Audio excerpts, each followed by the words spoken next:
매주 월요일 정치 현안을 품격 있게 토론하는 시간이죠. 품격 토론 함께해 주시는 두 분 소개합니다. 홍익표 전 민주당 원내대표, 김성태 전 국민의힘 원내대표 자리했습니다. 안녕하세요. 예, 네, 반갑습니다.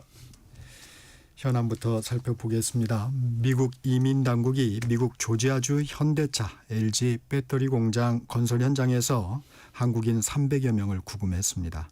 전례 없는 대규모 체포 어떻게 보셨습니까? 홍익표 대표님. 네, 사실 있을 수 없는 일이 벌어진 거죠. 미국에 투자를 했고, 그러니까 배터리 공장 관련돼서 현대하고 LG가 이제 합작으로 해서 지금 공장을 짓고 있고, 실제 이게 지금 이분들이 지금 취업 노동자가 아니라 네. 처음에 공장을 짓는데 매우 핵심 기술에 대한 설비하고 공장의 어떤 이 만드는 과정에서 필요한 인력들이 들어간 거거든요. 물론 이제 이런 문제는 있어요. 이제 전에부터 좀 문제가 됐던 건데 미국에 들어갈 때는 비자 종류가 우리나라도 마찬가지입니다. 네.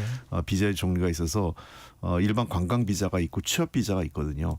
그러니까 이걸 취업 비자를 받아서 가야 되는 것은 법적으로는 맞습니다. 근데 취업 비자를 받으려면 굉장히 시간이 많이 걸리고 까다롭기 때문에 뭐 단기 체류, 그러니까 예를 들면 보통 그 3개월 이상이 넘어가는 거 아니고 들어가서 급하게 어떤 기술적인 문제 해결하고 들어오고 이런 경우 한두 달 걸리는 정도의 출장이라면 네. 그냥 뭐 약간의 편법이지만 관광 비자를 갖고 들어가서 그대로 그 일을 하고 돌아오고 그런 거거든요. 근데 이분들이 그 미국 법인에 예를 들면 아직 그 법인이 저 공장이 가동되지도 않는 거기 때문에 거기서 월급을 받고 이런 것도 아니거든요. 현지에 있는 한국에 있는 그 본사로부터 파견돼 가지고 거기 가서 네. 출장으로 가가지고 일을 하는 건데 이렇게 엄격하게 하면 앞으로 핵심 공장에 대한 앞으로 우리가 이제 미국에 투자 많이 하잖아요. 네. 현대자동차도 그렇고 뭐 예를 들면 마스가 때문에 하나조선에서도 좀 해야 되는데 이런 경우 핵심 기술을 관련돼서 이 본국에서 지원해 줄 수 있는 사람들이 가는 것이 매우 제한되어 있기 때문에 미국에 대한 투자가 어려워지는 거죠. 이 문제에 대해서는 빨리 정부 당국 간에 해법을 찾아야 된다고 생각을 합니다. 네. 그러니까 이제 상당히 대한민국 국민들은 뭐 아연실색했죠. 그러니까 이게 뭐 조그마한 이런 뭐 경고음은 진작에 울렸어요. 이 부분에 대해서. 그렇지만은 이제 워낙 이제 대한민국이 미국에 지금 투자 1위 국가지 그렇죠. 않습니까? 그러니까 네, 특히 트럼프 대통령 입장은 거의 묻지마 지금 이제 투자 압박이었잖아요. 그러다 보니까 우리 기업들, 우리 정부 다 할 거 없이 그냥 그 겁박에 거의 가까운 그 압박에 못 이겨서 그냥 많은 준비를 치밀하게 하지 못한 가운데 많이 이루어졌어요. 특히. 저는 그런 미국 아무래도 뭐 앞에 바이든 대통령도 그렇고 트럼프 대통령도 그렇고 뭐 이 다 정치인들이기 때문에 특히 트럼프 대통령 같은 경우는 내년 이제 또 하원의원 중간 평가가 있지 않습니까? 선거를 앞두고. 네. 그러니까 실컷 투자를 압박해 놓고 결국은 그들은 불법 체류자고 또 할 일 뭐 미국 입장에서는 할 일 한 것이다. 이렇게 정리를 해버리고 나면은 앞으로 지금 현재 이 현대차하고 LG 엔솔 이 정도 지금 배터리 공장 가지고도 이 정도인데 지금 현재 거의 5천억 불이지 않습니까? 5천억 불 투자가 이루어지고 초기 투자하고 이게 자본만 들어간 게 아니고 기술하고 설비가 들어가야 되거든요. 그러면 상당히 숙련된 그런 근로자들이 그 시스템을 장착을 시켜야 되는데 안착을 시켜야 되는데 그런 측면에서 그럼 미국 입장에서 좀 취업 비자가 원활하게 좀 진행될 수 있도록 그런 조치를 나름 만반에 또 준비를 한 가운데 한국 니네들 우리 여기에 미국 땅에 많이 투자를 해라. 그런 거는 전혀 협조하지 않으면서 그냥 투자 압박만 계속 했다는 것은 상당히 미국답지 않은 거예요. 아쉬운 대목은 지난번 이재명 대통령과 또 한미 정상회담에서 바로 정부는 이걸 짚어야 되는 거예요. 그러니까 지금까지 뭐 이 취업 비자나 뭐 그 이제 H1B나 이게 뭐 이런 걸로 가지고 들어가는 부분에 대해서는 미국의 지금 비자가 얼마나 까다롭습니까? 그러니까 이게 그 지역 사회에서도 이게 작년부터도 지역 언론에서는 계속 이게 문제가 되고 있었어요.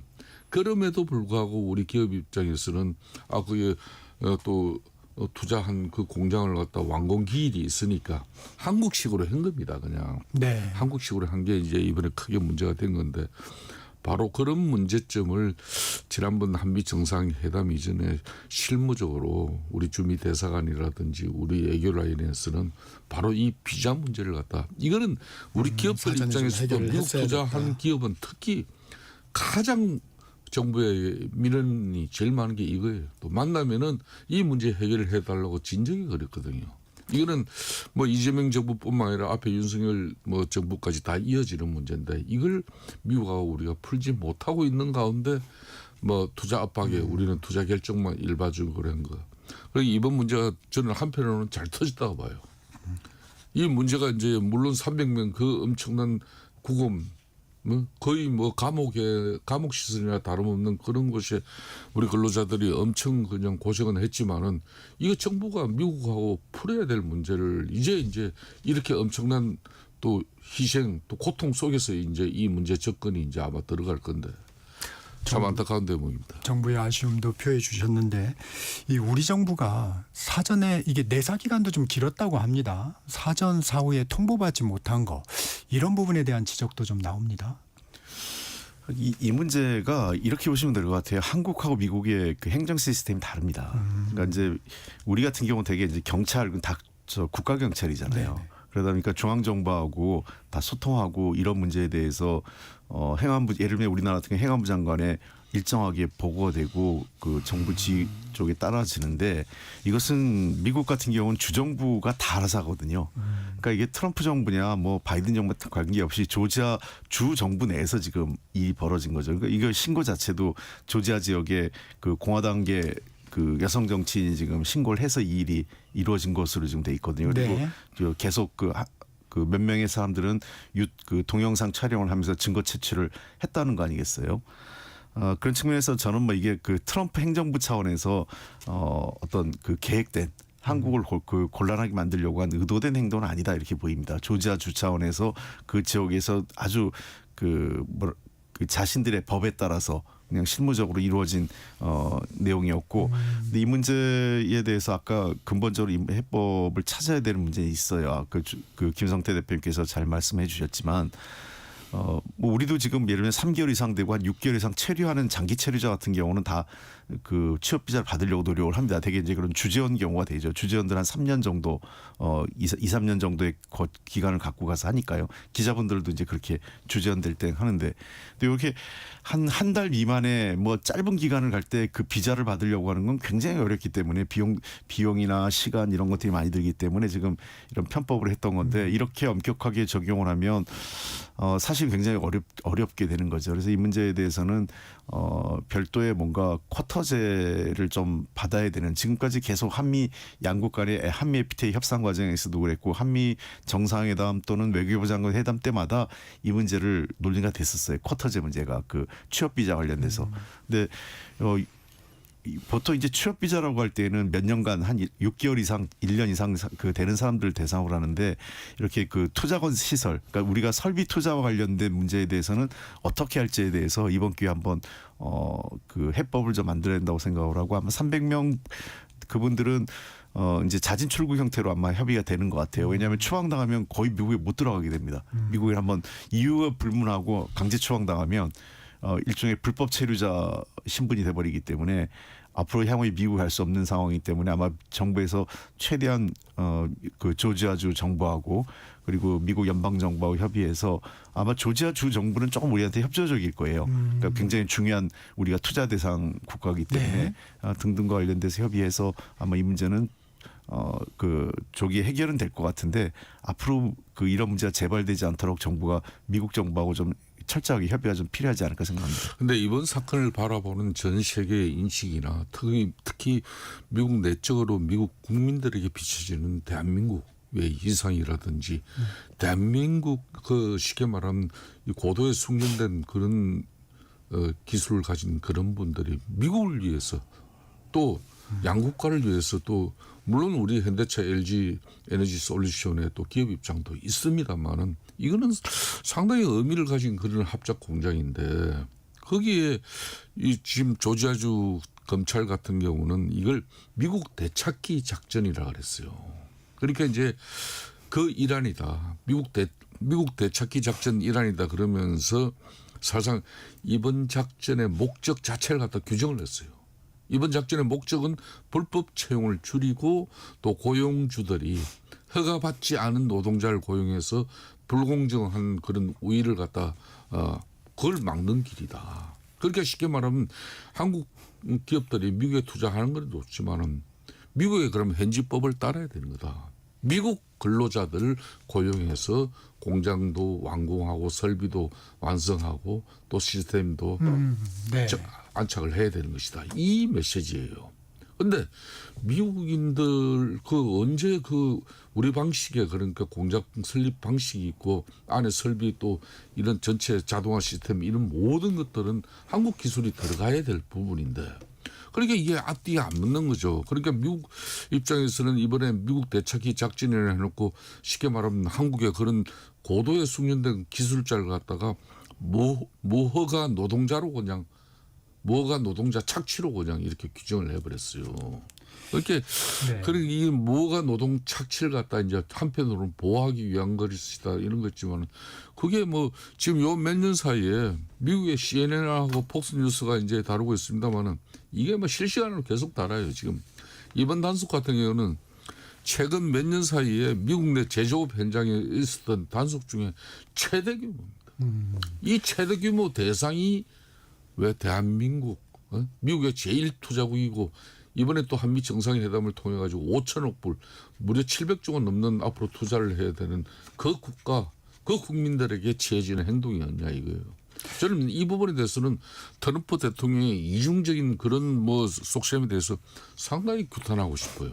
그리고 그런 미국의 트럼프 대통령이고 정부이기 때문에 이재명 정부 입장에서도 우리 기업들 투자 이렇게 압박 촉구해놓고 실질적으로 일하러 가는 그런 그렇죠. 근로자들 숙련 고도의 기술자들 이 비자 문제 하나 제대로 해결하지 않으면서 기업들 투자만 촉진한다고 촉구하면 그게 안 될 문제예요. 정부는 정부가 할 일을 해야 되는 거죠. 이 미국 내에서도 조금 이건 이제 원인이나 이런 부분을 떠나서 이번에 이제 그 극우 정치인의 행동에 대해서 일자리를 우리 미국인들한테 줘야 되는 거 아니냐 이런 얘기도 있지만 야 이렇게 하면 한국에서 제대로 투자하겠냐 또 이런 여론이 양분되는 것 같기도 합니다. 예, 그렇죠. 뭐 사실은 어떤 의미에서는 만약에 한국에서 유사한 일이 벌어졌다면 외국계 기업에선 투자 자체를 홀드할 이제 이렇게 보류할 거예요. 당연한 거 아니겠습니까? 이제 뭐 계약 관계에 있어서 갑인데 그 지역에. 근데 이 미국의 오만한 태도가 지금 여기서 열심히 드러나는 거죠. 그러니까 지금 사실 트럼프 정부가 미국에 대한 투자는 보통 우리가 상식적으로 지금까지 그 투자라고 해서 기업이 투자할 땐 그 지역에 여러 가지 그 비용이나 또는 세제 혜택 등등 그러니까 투자자로서 유리해서 들어가야 되는 게 일반적이잖아요. 근데 미국이 그렇게 유리하지 않습니다. 뭐 노동자 인건비가 싼 것도 아니고 세제 혜택을 많이 주는 것도 아니고 그냥 이 시체말로 그 미국에서 만들지 않으면 미국에서 물건 못 팔아 하니까 울며 겨자 먹기로 들어가는 거거든요. 근데 이런 식으로 들어가는 기업들한테 그 또 다른 또 그 경제 외적인 것까지 압박을 주기 시작하면 사실은 정말 이건 있을 수 없는 일이죠. 뭐 아마 현대나 LG 입장에서는 다른 나라 같았으면은 아마 투자 입장을 보류했거나 이런 일시적으로 중단시키거나 이럴 겁니다. 또 만약에 입장 바꿔서 중국에서 유사한 일이 벌어졌으면 우리나라에서 아마 난리가 났을 거예요.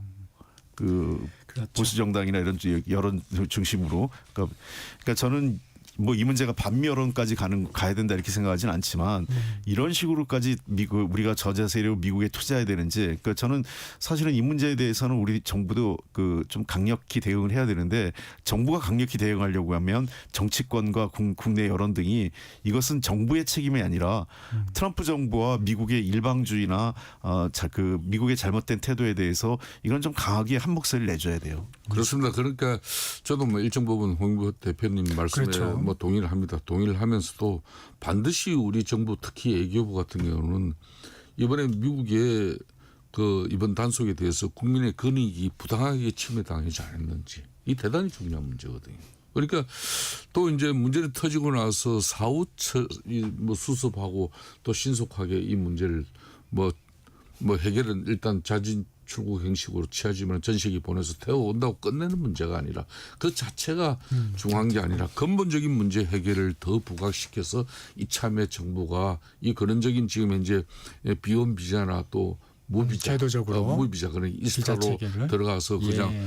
급하게 일하고 나올 수밖에 없는 그 지금 기업들 애로 고충을 갖다 이번에 이재명 정부가 이걸 풀어내는 그런 그 의지를 국민들에게 강하게 보여야 돼요. 예. 그리고 실질적으로 미국하고 지금 이제 지난번도 한미 정상회담을 통해서 약 5천억 불 정도 투자 약속은 됐지만은 우리도 이러한 문제 해결이 미국에서 근원적인 협조가 되지 않으면 기업들 투자하라고 이야기하기 어렵다 이런 정도로 나가줘야죠.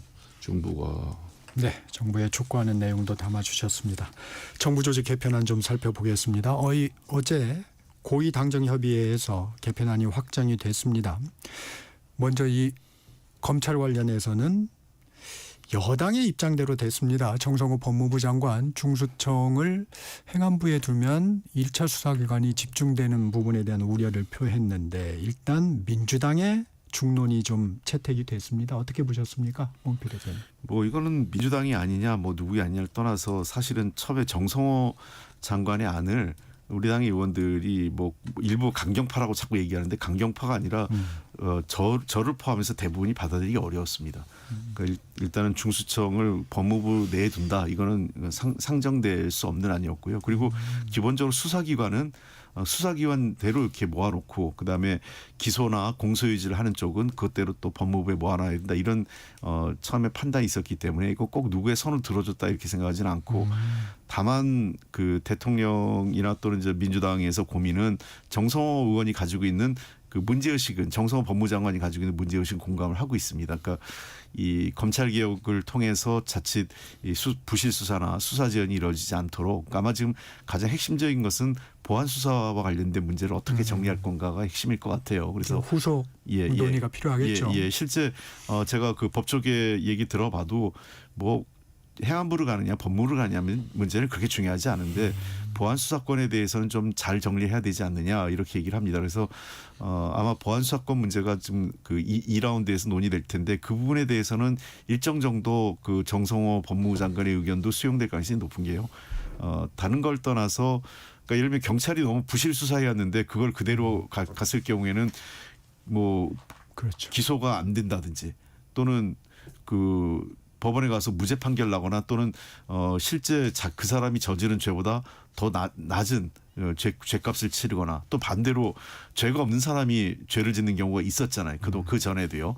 그러니까 뭐 우리가 그 가장 비근한 예로 그 평택의 연쇄살인 어디였지 그 화성의 연쇄살인범 같은 경우도 전혀 다른 사람이 오랫동안 범죄자로 네. 있었던 경우도 있었지 않습니까? 이런 것들을 바로잡으려면 수사에 그 일정 정도 보완은 필요한데 그래서 저는 제 생각에 보완 수사를 일정 정도 그 지금 현재 검사에게 주되 그 보완 수사에 대한 아주 제한, 그러니까 죄명을 바꿀 수 없거나 그 다음에 그 범죄 대상자를 바꾸거나 이런 걸 못하게 하는 거죠. 그렇게 한다면 그러니까 별건 수사를 막지 않은 것이 우리가 기존의 목표라면 그런 별건 수사를 막는 아주 제한된 그 시행 그 차원에서의 보완 수사는 필요하지 않을까 이렇게 보입니다. 김성태 대표님 일단 유예 기간은 1년입니다.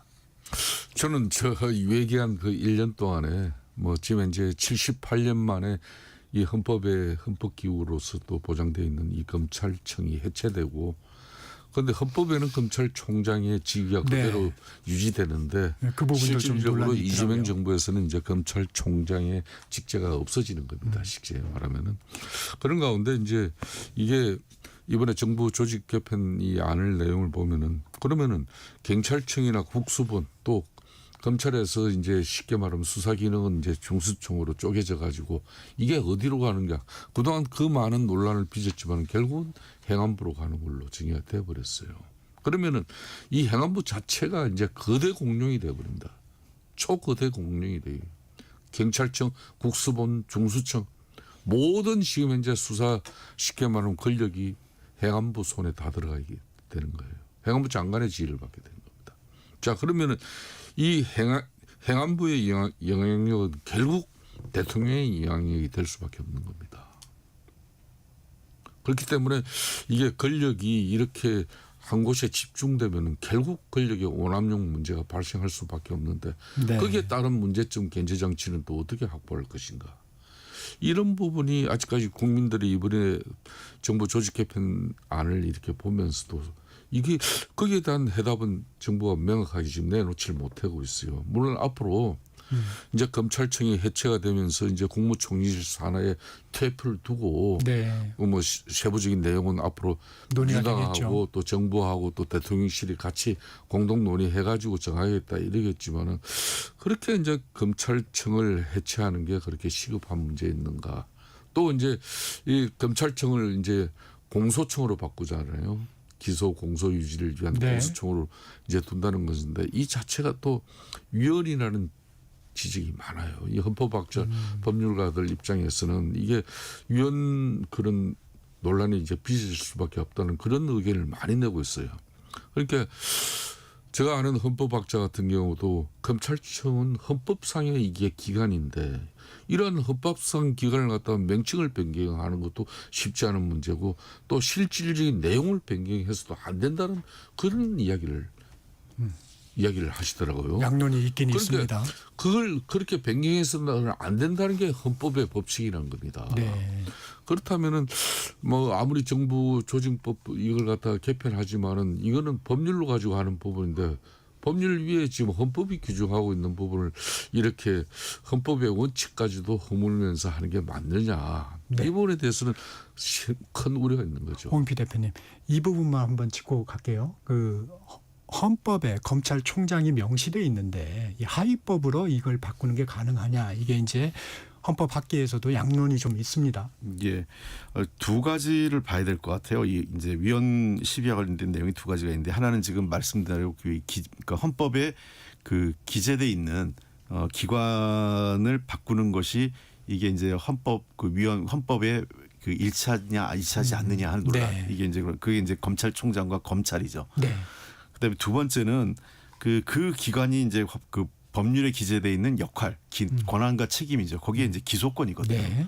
근데 지금 현재 기소권은 검사만 갖게 돼 있습니다. 그건 바꿀 수가 없죠. 헌법을 바꾸지 않는 한. 그렇기 때문에 이것 자체는 지금 문제가 없어요. 다만 이름을 바꾸는 것이 그런 어떤 문제가 있느냐. 저는 뭐 이 문제는 불가피하게 그 이로 인해서 이제 자신에 대한 그 이 이해가 침해됐다, 권한이 침해됐다고 생각하는 뭐 검사 일부나 검찰 내에서 헌법재판소에 뭐 할 수도 있겠다고 봐요. 뭐 그래서 만약 정리가 된다면 헌법재판소의 판단을 받아볼 수 있다고 봅니다. 그 경우에 만약 어렵다면 이름은 그대로 또 만약에 위헌 판결 나면 명칭은 그대로 갈 수 있어요. 근데 기능의 문제이기 때문에 저는 뭐 사실 기능이 중요한 거니까. 기능이 더 중요하니까 그래서 만약의 경우 그 지금 일부 헌법학자나 김성태 대표님 말씀하신 것처럼 검찰총장과 검찰을 유지해야 된다. 이게 그걸 없애서 안 된다고 한다면 그건 어쩔 수 없겠죠. 만약 헌법재판소에 그런 판단이 나온다면. 그러나 중요한 것은 그 검찰은 그 이전의 검찰하고는 다르게 수사권이 없다. 이것은 뭐 그 헌법이 위헌 여부와 관련 없이 할 수 있는 거기 때문에요. 저는 뭐 나중에라도 그건 큰 문제가 되리라고 생각하지 않습니다. 김성태 대표님, 요거 하나 여쭤볼게요. 방송통신위원회는 방송미디어통신위원회로 바뀝니다. 그렇습니다. 이게 여야의 대립이 좀 있는 사안입니다. 법이 통과되면 이진숙 방통위원장은 그만두게 됩니다. 이 부분은 좀 어떻게 보셨어요? 그러니까 이 방송 미디어 특위를 만들면서 기존 방송통신위원회에서 그러니까 모든 조직과 그러니까 직제와 또 구성원들은 그대로 이관이 돼요. 그러면서도 이 법에 의해 가지고 쉽게 말하면 정무직은 제외한다. 그러니까 거기에 유일하게 되는 사람이 지금 이진숙 현직 방송통신위원회 위원장입니다. 그렇기 때문에 이 법은 한마디로 말해서 이진숙 위원장 임기를 조기에 끝내기 위한 하나의 뭐 이번에 전체적인 정부 조직 개편안 중에 하나 들어간 부분에 대해서 저는 그 이상 뭐 이하의 의미를 찾을 수 없다고 봐요. 그렇기 때문에 이거는 위인설관이 되는 거죠. 예를 들면은 이런 주장에 대해서는 어떻게 보십니까? 글쎄요, 뭐 이 법은 저는 사실 진짜 바뀌었어야 된다고 생각을 했었어요. 네. 왜냐하면 좀 앵커께서도 언론계에 계시니까 지금 우리나라가 60년대 중반에 지금 만들어진 법 시스템이 방송법하고 신문법 이렇게 이루어져 있거든요. 이게 말이 안 됩니다. 지금은 방송, 신문 구분이 어려운 거고 더군다나 이런 소위 유튜브와 같은 SNS를 통해서 방송도 이루어지고 있기 때문에 오래전부터 국회에서 여야를 가리지 않고 과방위나 그 문체위에서 논의됐던 게 뭐였냐면 미디어법으로 통합 개편해야 된다는 거였어요. 그러니까 방송법, 언론법, 방송법, 신문법 등을 다 포괄해서 그리고 소위 그 1인 매체에 대한 규제도 포함한 새로운 미디어법을 만들자 그런 차원에서 저는 방송통신위원회가 방송미디어위원회 뭐 이런 걸 바꿔야 된다는 건 정확하게 필요한 거고 이게 꼭 물론 결과론적으로 이진숙 위원장의 네. 자리가 없어지는 건 맞지만 그렇다고 이진숙 위원장을 위해서 이 자리를 남겨둘 수도 없는 거죠. 지금 실제로 얼마 전에 뭐 이런저런 인사청문회 등등도 했고 하지만 예를 들면 금융 쪽에 금융위원회하고 금감원이 통폐합되지 않습니까? 그러면은 금융위원장하고 금감위원장 중에 한 명은 자리를 내놔야 돼요. 금감원장하고 금융위원장 중에. 청문회도 했지만. 예, 그렇습니다. 그러니까 이게 금융감독위원회로 바뀌었기 때문에 네. 그런 측면에서 저는 뭐 꼭 역으로 얘기해서 그러면 이준숙 위원장을 위해서 정부 조직 개편을 미래지향적인 정부 조직 개편 하지 말아야 되냐 그것도 아니라는 거죠. 김성태 대표님, 오늘 대통령과 여야 대표가 만납니다. 예. 어떻게 보십니까? 오늘 뭐 악수는 하겠죠? 악수해야죠. 아무래도 그 꽉 막힌 전국을 갖다 또 뭐 풀 수 있는 어떤 그런 계기가 되는 뭐 그런 상황이 되면은 저는 대한민국 정치가 잘 돼야 된다는 그런 뭐 사람이기 때문에 이렇게 이제 경색된 여야 관계가 오래 가는 것은 대한민국 국익 측면이나 또 국민의 권익 측면 모든 도움이 되질 않죠. 그런 측면에서 오늘 이제 실질적으로 여대야소 이런 거대 입법 권력 그러니까 특히 이재명 대통령은 취임하고 지금 3개월째입니다만은 그동안 협치를 갖다 계속 강조하면서 또 여야 간에 또 뭐 이 대화를 자주 좀 하는 것도 좋다는 그런 분위기도 내고 또 대통령도 실질적으로 야당하고 소통을 갖다 여러 차례 지금 뭐 하겠다는 그런 입장을 내고 이런 거는 좋아요. 좋은데 그걸 대통령의 의지를 실천하는 그런 당정 관계는 집권당 민주당이 변화돼야 되는 것이거든요. 그런데 정청래 지금 당대표 입장에서는 본인이 물론 이제 아직까지 당대표 된 지 한 2달여밖에 되지 않기 때문에 자신의 이제 당대표의 이미지를 일정 부분 좀 당원들과 국민들에게 어필하는 그런 기간은 필요를 하다고 봅니다. 그렇지만 너무 지금 과거 민주당이 야당 시절에 하는 그런 당대표의 모습 이상이야도 아니거든요. 그러니까 집권당은 숙명적으로 대통령의 국정 운영을 원활하게 뒷받침하기 위해서는 자신들이 지금 현재 야당인 제1야당인 국민의힘이 마음에 들지 않더라도 그렇게 늘 입에 담듯이 그냥 대통령의 국정 운영 성공을 위해서 우리는 뒷받침해야 된다. 그러기 위해서 협치해야 된다. 그 협치의 대상은 쉽게 말하면 국민의 힘이에요. 쉬어갈게요. 예. 네, 품격 토론 잠시 쉬어가겠습니다. 전하는 말씀 듣고 3부에서 품격 토론 돌아옵니다.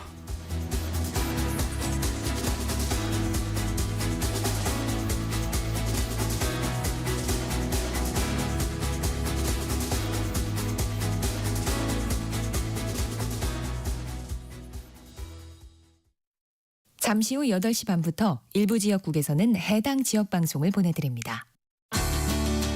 워렌 버핏은 가치 투자, 필립 피셔는 성장주 투자, 피터 린치는 장기 투자. 방법은 달라도 목표는 하나. 성기영의 경제쇼가 성공의 길로 안내합니다.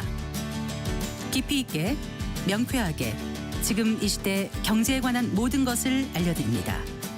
평일 오후 4시 5분 성기영의 경제쇼와 함께하십시오.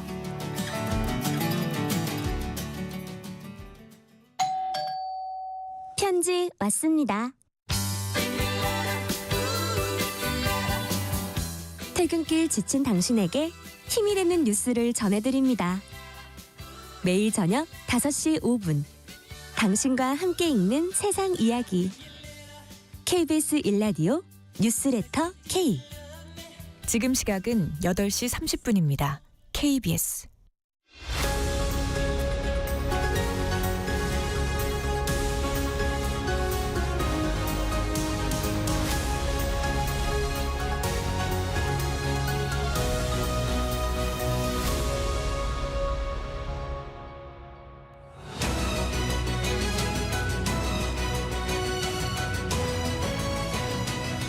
본격 토론 이어가겠습니다. 홍익표 전 민주당 원내대표, 김성태 전 국민의힘 원내대표와 함께하고 있습니다. 네, 대통령과 여야 대표 회동 얘기 나누고 있습니다. 장동혁 대표 아마도 국회 입법 과정의 얘기들을 많이 요청을 할 텐데 이게 사실 이제 대통령도 얘기를 민주당이 여당이 있는데 얘기하기 곤란한 부분일 텐데 어떻게 보십니까? 뭐 얘기는 들을 수밖에 없고요. 그러니까 이제 여야 당 대표들하고 대통령이 만남이기 때문에 의제 제안이나 또 발언을 누가 제안하지는 못할 거예요. 그런 측면에서 장동혁 대표가 본인이 하고 싶은 얘기 아마 그 제고엔 첫 번째가 국회에서 일방적으로 이제 그 여당이 그 처리하는 그러니까 국회 운영과 관련된 문제, 그다음에 특검 수사와 관련된 문제, 뭐 또 이제 특히 그 특검 수사나 이런 검찰 수사들이 자당 국회의원들, 그러니까 국민의힘 국회의원들과 관련된 문제 등등 이런 것들을 주요하게 논의하지 않겠습니까? 뭐 모르겠어요. 윤석열 대통령에 대한 어떤 그 법적인 문제나 이런 문제까지 거론할지는 제가 보기엔 약간 그 의문점이에요. 장동혁 대표가 최근에 약간 스탠스를 좀 바꾸고 있기 때문에. 네. 근데 이런 문제를 얘기할 때 대통령으로서는 사실은 뭐 이 문제는 국회가 여야가 협의해야 될 문제지 네. 내가 이래라 저래라 할 수 있는 문제 아니다라는 게 기본적인 대통령의 입장일 거예요. 실제로 그렇고 왜냐하면 입법부 내에서 물론 과거 뭐 영향력이 전혀 없다 이렇게 얘기할 수는 없겠지만 과거와 다르게 지금 옛날 당 총재와 같은 그런 건 아니지 않습니까? 사실 윤석열 대통령이 과할 정도로 그 국회 내에서의 여야 협상의 여지를 줄였죠. 제가 원내대표 할 때도 또는 그 이전에 다른 분들 그 국민의힘 원내대표 할 때 보면 정말 힘들었던 게 예산안 협상조차도 그 여지가 없었어요.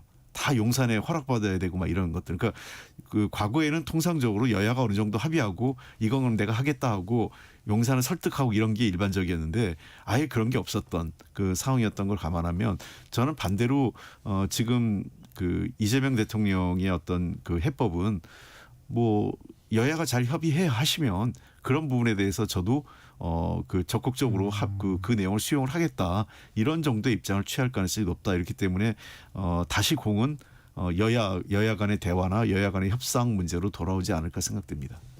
근데 대통령하고 여야 대표가 만났는데 어느 정도의 성과가 나타나지 않는다면 그것도 조금 전국에는 좀 그렇지 않습니까? 어떻습니까? 대통령께서 여야 지도부 회담에서는 지난번 일본 미국 순방 결과를 갖다 이제 네.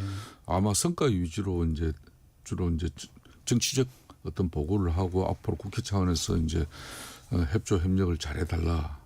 막 이런 당부를 하지 않겠습니까? 이제 문제는 이제 그 이후에 그렇죠. 장동혁 지금 현재 국민의힘 당대표와 대통령 간의 단독회담 여기에서 어떤 내용이 오고 가느냐 이게 중요한 거죠. 저는 그런 측면에서 이번에 뭐 특별히 의제라든지 뭐 그런 부분에 대해서 사전에 뭐 형식 이런 걸 뭐 충분하게 뭐 정해놓고 하는 건 아닌 것 같아요. 말 그대로 흉금 없이 이제 모든 걸 터놓고 이야기할 수 있어야 되죠. 저 아까도 이야기했듯이 첫 번째는 대통령은 그런 협치 정국을 만들려고 뭐 야당하고 소통 자주 이야기하는데 민주당이 여전히 국회에서 거대 입법 걸려가지고 여대야서 이 정국으로 힘으로 눌려버린다 이거 야당을. 지금 상법 뭐 세제 개편 노란봉투법 뭐 다 모든 게 지금 그렇게 다 진행되고 있지 않습니까? 거기에다가 뭐 국가인권위원회 구성원들도 야당에서 추천한 부분은 배제해버리고 네. 심지어 법사위에서도 아무리 뭐 나경원 의원이 법사위 추미위원장이 또 마음에 들지 않더라도 그럼 교섭단체에서 법사위 간사로 이렇게 결정한 내용은 한마디로 수락 절차만 남았는데 그거 가지고도 국민들에게 그 볼상사람 모습을 보이는 이런 지금 현재 집권당의 모습을 이재명 대통령하고의 단독회담을 통해서 좀 달라진 결과가 나와야 앞으로 장동혁 국민의힘 당대표 입장에서도 여야 간의 협치 정국의 일정 부분 협조가 될 수 있는 거예요. 저는 그런 측면에서 오늘 대단히 단독회담은 중요하다. 그리고 이제 장동혁 대표 입장에서는 지금 이번에 이게 불법 체포 구금 이 상황 미국에 이게 이제 우리나라의 고도에 숙련된 그런 기술자들이 졸지에 하루아침에 그냥 불법 취업자로 돼버린 거 아니겠습니까? 그 부분에 대해서 이거는 분명히 미국이 애교적 불만을 갖다가 우리 한국 정부와 국민들에게 지금 쉽게 말해서 메시지를 날린 거다. 외교적으로.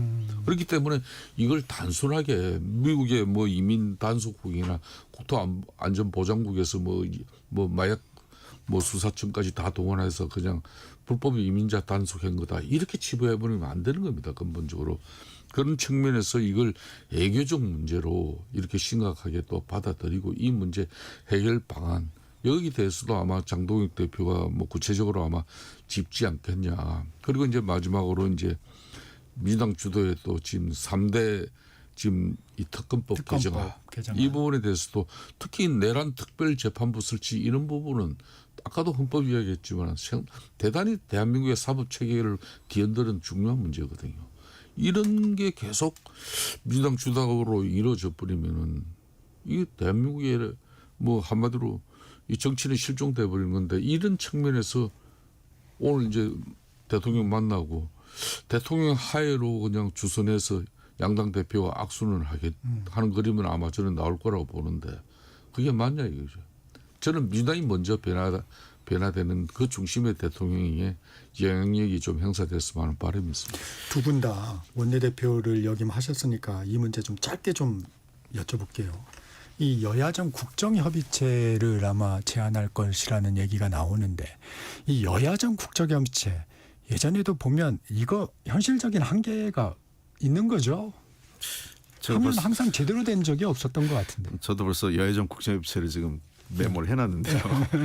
아마 여야정 국정협의체가 논의될 수도 있겠지만 글쎄 지금은 그렇게 실효성은 없을 것 같아요. 그리고 과거에도 그렇게 실효성을 거둔 적은 없었고요. 일단은 만든다 이거 자체가 그냥 다예요. 그 다음부터 제대로 성과 있게 운영된 적은 거의 없었습니다. 기껏해야 과거 뭐 이런 비슷한 형태가 김대중 대통령 시절에 조금 그 시절에 한 번 좀 있었을까. 그 이후에는 거의 여야의 극한 대결 속에서 정상적으로 운영되기 어렵다 이렇게 보고요. 지금 아까 김성태 대표님이 여러 가지 이제 주문을 하고 했는데 사실 대통령이 이번에 그 장동혁 대표한테 줄 수 있는 선물이 많지가 않습니다. 그건 그 국회의 몫으로 가야 될 거고 대부분이 그리고 지금 내란과 관련된 특히 윤석열 전 대통령의 비상계엄 내란 뭐 이런 거 관련된 문제에 대해서는 이재명 대통령도 굉장히 원칙적이고 또 이 문제에 대해서는 협의의 가능성이 없다는 측면에서 뭐 3대 특검 문제나 여러 가지 핵심적인 사안들 그러니까 이 장동혁 당대표가 원하는 가장 핵심적인 사안에 대해서는 이재명 대통령도 줄 수 있는 게 없고요. 그리고 두 번째는 특히나 장동혁 대표가 어떤 입장을 취하는지 모르겠지만 계속 지금 윤석열 전 대통령 측 소위 그 윤어게인 측하고 같이 정치를 같이 해나가는 속에서는 더더군다나 협상의 여지는 높아 보이진 않습니다. 다만 이번 자체는 첫 번째 상견례라는 측면 그리고 두 번째는 이번 계기를 통해서 장동혁 대표와 정청래 그 당대표 두 사람이 그 인사를 할 수 있는 계기가 됐다는 측면에서는 이후에 변화를 좀 더 지켜볼 것이지 오늘 자체의 만남으로 국정에 큰 획기적인 변화가 있을 거라 기대하기는 어렵다 이렇게 보입니다. 김성태 대표님 성과 기대할 수 있을까요? 그건 이재명 대통령의 마음먹기에 달렸다고 해요. 그 이게 사실 국정을 운영하려면은 이 특히 뭐 권력을 또 이재명 대통령처럼 이렇게 절대 권력이 만들어진 경우도 흔치가 않잖아요. 그런 측면이라면은 지금 야당을 위해서 대통령의 인식부터 달라진 모습을 뭐 집권당인 정청래 대표 앞에서 보여줘야죠. 그러면 달라질 겁니다. 네, 이 조국혁신당 상황 좀 살펴보겠습니다. 성비위 사건. 조국혁신당 지도부가 모두 책임을 지고 사퇴를 했습니다. 이 조국혁신당의 대처 어떤 게 문제였습니까?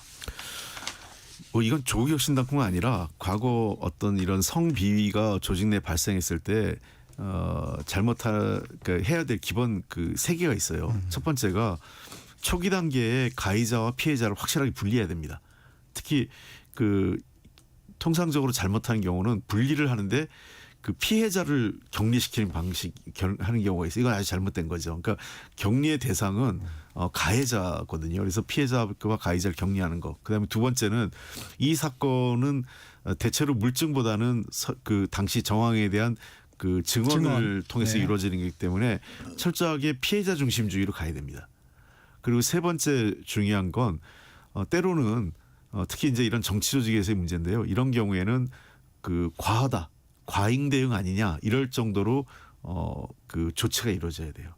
그래야만 초기 단계에 이 문제가 조직의 문제가 아니라 개인의 어떤 일탈 이걸로 끝나는데 자칫 이 세 가지 원칙에서 벗어나면 격리 잘 못하고 가해자와 피해자를 거의 동등하게 또는 가해자를 중심으로 놓고 생각한다든지 또는 그 대응이 그 일반이 생각했던 보통의 사람들이 봤을 때 이거는 뭐 당원권 정지다 하면 거의 제명을 해야 되는 거고 뭐 이런 겁니다. 좀 더 과하게 대응을 하지 않으면 나중에 가면 이게 조직 전체로 문제가 그러니까 감싸기 문제가 가기 때문에 훨씬 더 과하게 대응하고 이 세 가지 원칙을 지켰어야 되는데 그러지 못한 게 저는 뭐 일반의 이게 통용되는 통상의 일반의 원칙을 조국혁신당이 놓쳤다는 것 그리고 여러 가지 어떤 특수한 상황인 건 제가 알아요. 그 조국혁신당이 어려웠죠. 당 대표였던 조국 대표도 지금 감옥에 가 있었고 네. 또 여러 가지로 이제 사실 정당이 대통령 후보를 못 낸다는 것은 정당의 그 지속 가능성에도 여러 가지 제한되는 것도 맞거든요. 그런 측면에서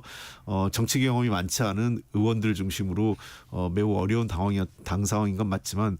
그러한 특수한 당 상황이 이런 그 조직 내의 일탈을 그 예를 들면 그 봉합하는 명분이 될 수는 없었다 이렇게 보입니다. 김석대 대표님은 어떻게 좀 보셨어요? 뭐 김선민 대표 권한 대행을 비롯한 뭐 최고위원들까지 일괄 다 사퇴를 함으로써 결국은 이제 당내 성비 사건에 대한 책임을 이제 총체적으로 지겠다는 뭐 그런 위기를 이제 느끼고 그걸 또 실천한 거죠. 이제 그렇지만은 이제 이 문제와 관련해 가지고 김선민 그 대표 권한 대행이 한 이야기가 이게 간용 없는 처벌과 온전한 피해 회복을 위해서 자신들의 노력이 미흡했다. 그러니까 지금까지 외부 뭐 징계윤리위원회 또 구성해가지고 이 문제를 또 처리하기 위한 고민이 있었지만은 다 그 당직자가 워낙 힘이 있고 주도적인 친구이기 때문에 손을 못 댄 부분 아니겠습니까? 특히 조국 전 대표하고는 이 문제는 아무런 관계가 없다. 인간성이 없다. 그 꼬리 자르기에만 급급한 거예요. 그렇지만 조국혁신당은 누가 뭐라 그래도 당 이름부터가 조국이 들어가 있는데 조국혁신당에 조국이 없으면 되겠습니까? 그러니까 이게 피해자 측에서는 조국 전 대표가 옥중에 계실 때도 이게 서신을 통해 가지고 네. 이런 문제점 억울함에 대해서도 호소도 하고 있는데 아무런 입장이 없었고 또 이제 조국 전 대표가 출소하고 난 이후에도 특히 정치를 재개하면서 8.15 강복 사면 복권 이후에도 당 내적으로 이 문제가 여러 경로를 통해서 자기가 할 수밖에 없는 지경이 됐는데도 역시 노코멘트로 일관한 부분에 대해서 이제 쉽게 말하면 이 성비 사건의 관련자들이 분노가 일어난 거 아니겠습니까? 저는 그런 측면에서 결국은 이후에 지도부 총사퇴로서 이제 비대위가 만들어지는데 그 비대위가 또 조국 지금 현재 원장이면은 아마 국민들 여론을 잠재우기는 쉽지 않을 거라 봐요. 그렇기 때문에 조국 전 대표를 포함한 조국 핵신당의 실질적인 대국민 사과 또 근원적인 이게 뭐 민주 진보 진영의 낡은 유산인데 이 방지책을 내놔야 되겠죠. 제가 한마디만 짧게 좀 말씀드리면 그 조국 혁신당의 대응이 좀 아쉬운 게 사실은 조국 대표가 감옥에 있을 때 이거를 결정하는 것도 말이 안 돼요. 당원도 아닌 상태이기 때문에. 그렇기 때문에 사실은 조국 대표가 감옥에 있을 때 그리고 사면 복권이 돼서 나오기 전에 이 문제를 깔끔하게 정리를 해놨어야 돼요. 그게 조국 대표를 진심으로 위하는 거였는데 이것이 나와가지고 조국 대표한테 정책 부담으로 그 안겨주는 순간 이거는 조국혁신당도 문제가 됐고 조국 대표에게도 문제가 된 거다. 그래서 위한다고 하는 것이 도리어 부담을 더 준 아유 반대의 결과를 만든 거죠. 이 얘기는 안 하고 넘어갈 수가 없어서 한 30초씩만 답변을 좀 짧게 해주셨으면 좋겠는데요. 국민의힘 상황 잠깐 좀 살펴보고 가겠습니다. 장동혁 국민의힘 대표가 연합뉴스와의 언론 인터뷰를 통해서 한동훈 전 대표를 겨냥해 전당대회 과정에서 저를 최악이라고 표현한 분과 어떤 통합을 하고 어떤 정치를 함께 할 수 있겠느냐고 했습니다. 어떻게 해석하십니까? 짧게. 뭐 이건 당을 통합해 나가는 과정 속에서 나름 이제 당원들과 한 이야기도 있고 또 앞으로 내년 6.3 지방선거를 위해서도 당이 어떻게 또 체제가 또 정비되어져야 되는 건지 누구보다 잘 알기 때문에 그 과정이라고 저는 보고 있습니다. 뭐 한동훈 대표에 대해서는 장동혁 대표하고 둘이 그 두 사람이 쉽지 않을 거예요. 그 지난번에 그 비상계엄 와중에 두 사람이 함께 잡혔던 당시 이제 최고위원 당시에 잡혔던 사진이 압축적인데요. 단순히 정치적 갈등이 아니라 제가 정치를 해보면요. 정치적 갈등, 정치적 이해가 다른 경우는 그게 조율이 되는데 인간적인 어떤 관계가 빠졌을 때 그거는 회복이 쉽지 않습니다. 그렇기 때문에 제가 여러 사례를 봤는데요. 두 사람의 관계는 정치적 이해나 정치적 지향을 넘어서서 인간적인 선을 서로 넘은 것 아니냐 이렇게 보입니다. 네, 여기까지 듣겠습니다. 품격 토론 홍익표 전 민주당 원내대표, 김성태 전 국민의힘 원내대표와 함께했습니다. 고맙습니다. 예. 네, 고맙습니다. 정격